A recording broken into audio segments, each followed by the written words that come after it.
ಇಂದಿನ ಜನಸೇವಾ ಫೌಂಡೇಶನ್ ಸತತ ಈ ಮೈಕ್ರೋ ಫೈನಾನ್ಸ್ಗಳ ಕಿರುಕುಳಕ್ಕೆ ಮತ್ತು ಹಾವಳಿಗೆ, ಅವರ ದೌರ್ಜನ್ಯಕ್ಕೆ ಬೇಸತ್ತು ಇವರ ಬುಡವನ್ನು ನಾವು ಹುಡುಕುತ್ತಾ ಹೋದಲ್ಲಿ ಇವರು ಮಾಡಿರುವಂಥ ಕೆಲಸಗಳು ಭಾಳ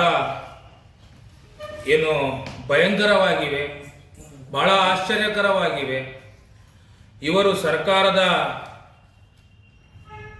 ವೋಟಿಂಗ್ ಕಾರ್ಡ್ಸ್ ಇದ್ದಾವೆ ಅದನ್ನೇ ಫೇಕ್ ಆಗಿ ಸೃಷ್ಟಿ ಮಾಡಿ, ಆಮೇಲೆ ತಾಯಿ ಮಗ ಎಂದು ಫೇಕ್ ಆಗಿ ಸೃಷ್ಟಿ ಮಾಡಿ, ಆಮೇಲೆ ಒಂದೇ ಬ್ಯಾಂಕಿನಲ್ಲಿ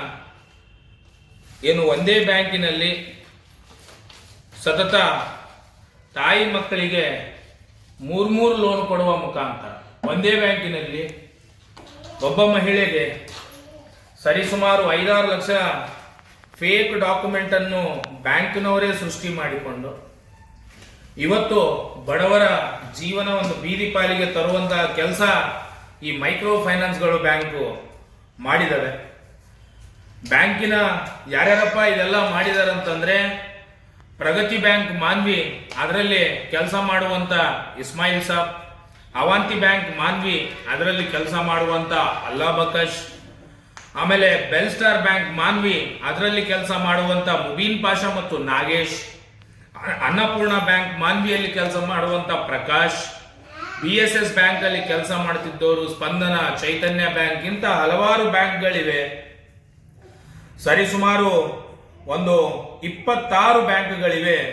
26 ಬ್ಯಾಂಕ್ಗಳಲ್ಲಿ ನಕಲಿ ದಾಖಲೆ ಸೃಷ್ಟಿ ಮಾಡಿಕೊಂಡು ತಮ್ಮ ಬ್ಯಾಂಕಿನ ಕೊಟ್ಟಿರುವ ಟಾರ್ಗೆಟ್ ಮೊತ್ತವನ್ನು ರೀಚ್ ಮಾಡಿಕೊಂಡು, ಆ ರೀಚ್ ಮಾಡುವುದಕ್ಕೆ ಬಡ್ಡಿ ಮೇಲೆ ಬಡ್ಡಿ, ಆ ಚಕ್ರ ಬಡ್ಡಿ, ಮೀಟರ್ ಬಡ್ಡಿಯನ್ನು ಸೃಷ್ಟಿ ಮಾಡಿ ಬಡವರ ಜೀವನವನ್ನು ಹಾಳು ಮಾಡೋಕ್ಕೆ ಈ ಮೈಕ್ರೋ ಫೈನಾನ್ಸ್ಗಳು ಬಂದಿವೆ.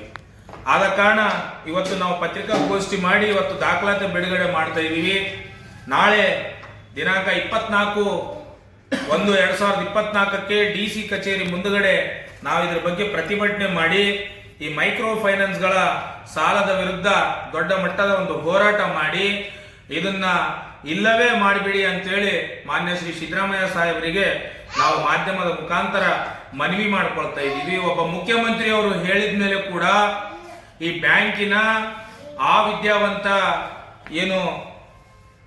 ಅಲ್ಲಿ ಕೆಲಸ ಮಾಡ್ತಿರುವಂತ ಸಿಬ್ಬಂದಿಗಳಿದ್ದಾರೆ, ಅವರು ಅಮಾಯಕ ಮಹಿಳೆಯರಿಗೆ ತನ್ನ ಸ್ವಂತ ಡಾಕ್ಯುಮೆಂಟ್ ಲೋನ್ ಸೃಷ್ಟಿ ಮಾಡಿ ಅವರಿಗೆ ಲೋನ್ ಅನ್ನು ಕೊಟ್ಟು ಅವರಿಗೆ ಈ ಜಾಲದಲ್ಲಿ ಸಿಲುಕಿ ಹಾಕುವಂತ ಕೆಲಸ ಈ ಬ್ಯಾಂಕ್ಗಳು ಮಾಡಿವೆ.